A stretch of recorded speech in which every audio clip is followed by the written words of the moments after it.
வணக்கம். இன்றைக்கி நம்ம பார்க்க போகிற சமையல் ஒரு சூப்பரான தக்காளி சாதம். நார்மலாக பண்ணுறத விட இந்த மாதிரி ட்ரை பண்ணி பாருங்கள். டேஸ்ட் நல்லா அட்டகாசமாக இருக்கும். அதுக்கு சூப்பரான பார்த்திங்கன்னா பட்டர் பீன்ஸும் உருளைக்கிழங்கும் வச்சு சாப்ஸு ரெண்டுமே நல்லாயிருக்கும். ஸோ வாங்க எப்படி செய்யலாங்கிறத பார்க்கலாம். ஒரு குக்கர் எடுத்துக்கலாம். இப்போ தேவையான அளவுக்கு எண்ணெய் விட்டுக்கலாம். எண்ணெய் நல்லா சூடாகிடுச்சு. இப்போ ஒரு டீஸ்பூன் போல் சோம்பு சேர்த்துக்கலாம். கொஞ்சமாக கருவேப்பிலை சேர்த்துக்கலாம். நான் வந்து பட்டை, கிராம்பு, கல்பாசி எல்லாமே வந்து தேங்காயோடு நான் அரைச்சதுனால இதில் சேர்க்கலை. இப்போ இதில் ஒரு கைப்பிடி பொடியாக நறுக்கின வெங்காயம் சேர்க்கணும்.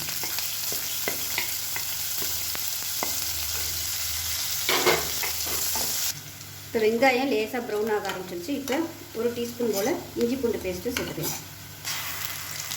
இதுக்கு வந்து வெறும் பூண்டு மட்டும் சேர்க்கறதுனாலும் சேர்க்கலாம், இஞ்சி பூண்டு சேர்க்கறதுனாலும் சேர்த்துக்கலாம். உங்களோட விருப்பம் தான். இஞ்சி பூண்டு பேஸ்ட்டு நல்லா வதங்கிடுச்சு. இப்போ குட்டி தக்காளியாக ஒன்று எடுத்துக்கலாம். ஒன்று வந்து சேர்த்துக்கோங்க, சின்னதாக ஒன்று எடுத்துக்கோங்க. ரொம்பலாம் சேர்த்திங்கன்னா புளிப்பாயிடும். இப்போ உப்பு சேர்த்துக்கலாம். இப்போ இது வந்து வதங்கிட்டு இருக்கட்டும். அதுக்குள்ளே ஒரு தேங்காய் பேஸ்ட் ரெடி பண்ணிக்கலாம்.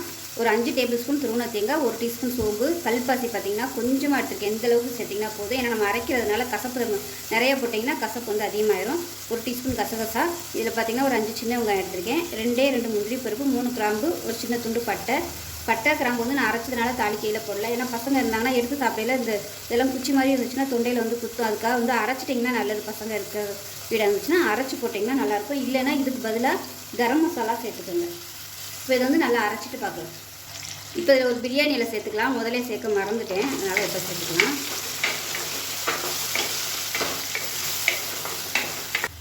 இப்போ தக்காளி நல்லா வதங்கிட்டு இருக்குது. நல்லா மசிஞ்சு வந்துருச்சு பாருங்கள். இப்போ இந்த ஸ்டேஜில் பட்டர் பீன்ஸ் வந்து எடுத்துருக்கேன். பட்டர் பீன்ஸ் 2 கலரில் இருக்கும்.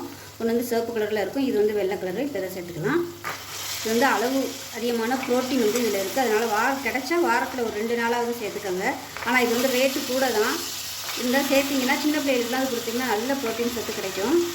டேஸ்ட்டும் சூப்பராக இருக்கும். நம்ம கறி சாப்ஸ்லாம் பண்ணால் எப்படி இருக்கும் அதே மாதிரியே இருக்கும். இப்போ இது வந்து கொஞ்சமாக இருக்கிறதுனால ஒரு 4 பேர் சாப்பிட்றதுக்கு வந்து இது பத்தாது. அதனால் 2 உருளைக்கிழங்கு, மீடியம் சைஸாக 2 உருளைக்கிழங்கு வேக விட்டு எடுத்து வச்சுருக்கேன். ரொம்ப குழையலை, வேக விட்டுட்டு நறுக்கி வச்சுருக்கேன்.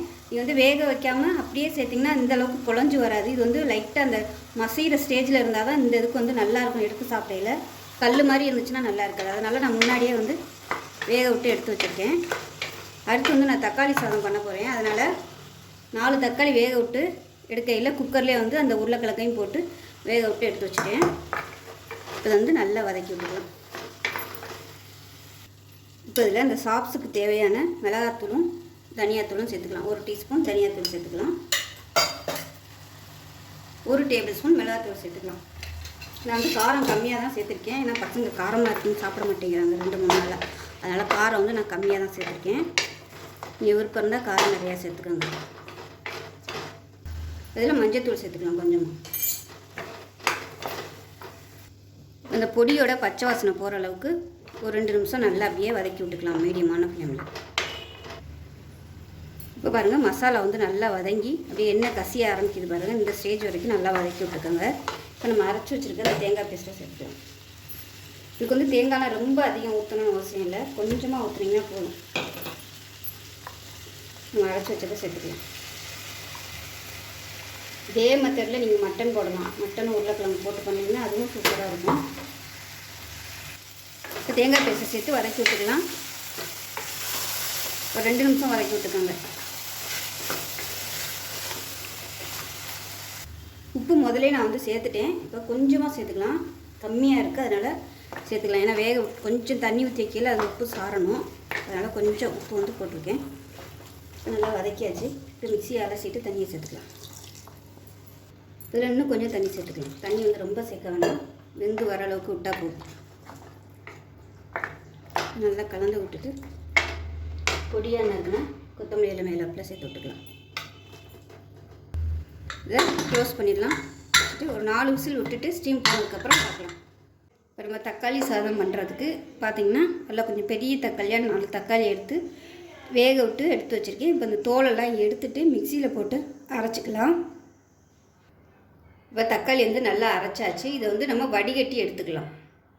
இப்போ அரைச்ச தக்காளி வந்து வடிகட்டிட்டேன். தக்காளி வேக வைக்கும்போது தண்ணி வந்து வேஸ்ட் பண்ணலை, அந்த தண்ணி வச்சுருந்தேன். இப்போ அந்த தண்ணி எல்லாத்தையும் சேர்த்து நல்லா வடிகட்டி சேர்த்து எடுத்து வச்சுருக்கேன். இப்போ ஒரு சின்ன மிக்ஸி ஜார் எடுத்துக்கலாம். இதில் வந்து ஒரு 5 சின்ன வெங்காயம் சேர்த்துக்கலாம்.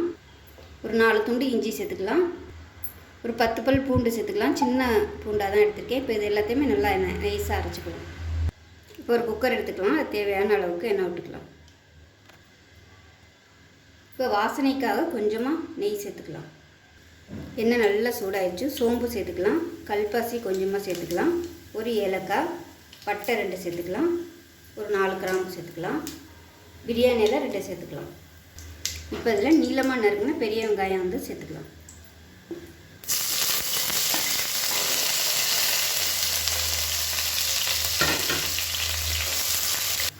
இப்போ வெங்காயம் நல்லா வதங்கிடுச்சு. ஒரு கைப்பிடி புதினா இலை சேர்த்துக்கலாம். அதே மாதிரி ஒரு கைப்பிடி கொத்தமல்லி இலை சேர்த்துக்கலாம்.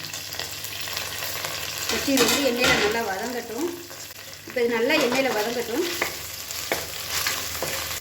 இப்போ புதினா இலையும் கொத்தமல்லி இலையும் நல்லா வதங்கிடுச்சு. இப்போ நம்ம அரைச்சி வச்சுருந்த இந்த இஞ்சி பூண்டு வெங்காய பேஸ்ட்டை சேர்த்துக்கலாம். இது மாதிரி சின்ன வெங்காயம் சேர்க்கும்போது உங்களுக்கு டேஸ்ட் சூப்பராக வரும். இந்த பச்சை வாசனை போக வதக்கி விட்டுக்கலாம். இதோட ஒரு 3 பச்சை மிளகாயை கீறிட்டு சேர்த்துக்கலாம். இப்போ இஞ்சி பூண்டு பேஸ்ட்டு எல்லாமே நல்லா வதங்கிடுச்சு. 1/4 டீஸ்பூன் மஞ்சள்தூள். காரம் வந்து இதுக்கு அதிகமாக பிடிக்காதனால 1 டேபிள் ஸ்பூன் மட்டும் சேர்த்துக்கோங்க.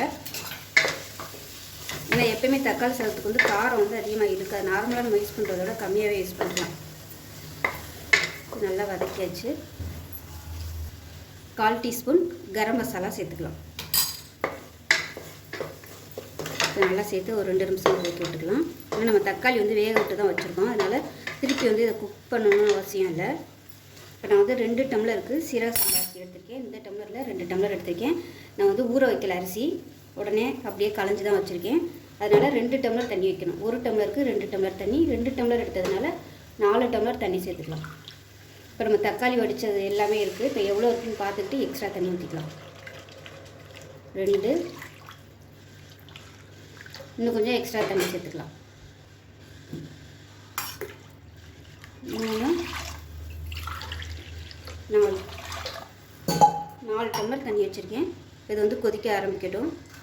அதுக்கப்புறமா நம்ம அரிசி சேர்த்துக்கலாம். ஊற வச்சா நீங்கள் 1.5 டம்ளர் வச்சுக்கோங்க. நான் வந்து ஊற வைக்காதனால 2 டம்ளருக்கு தண்ணி வச்சுருக்கேன். இப்போ இதில் உப்பு சேர்த்துக்கலாம். பாருங்கள், தண்ணி நல்லா கொதிக்க ஆரம்பிச்சிருச்சு. ஒரு நிமிஷம் வந்து நல்லா அப்படியே வெங்காயம் எல்லாமே நல்லா கொதிக்கட்டும். அப்போ தான் வெங்காயத்தில் உள்ள அந்த டேஸ்ட்டு எல்லாமே வந்து இந்த தண்ணியில் இறங்கும். நம்ம அரிசியை சேர்த்துக்கலாம்.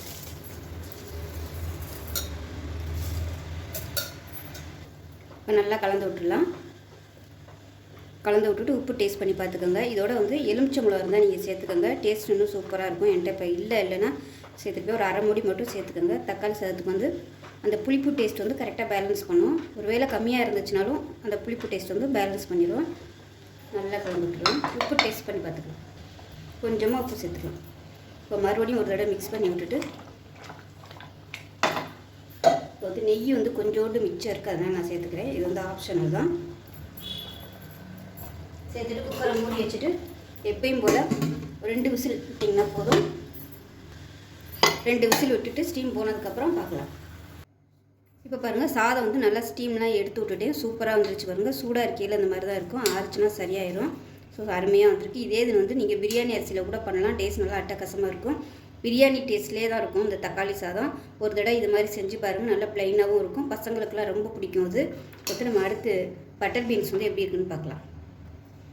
பாருங்கள், இதுவுமே நல்லா சூப்பராக கரெக்டாக வந்துருச்சு பாருங்கள். அருமையாக இருக்கும் டேஸ்ட்டு.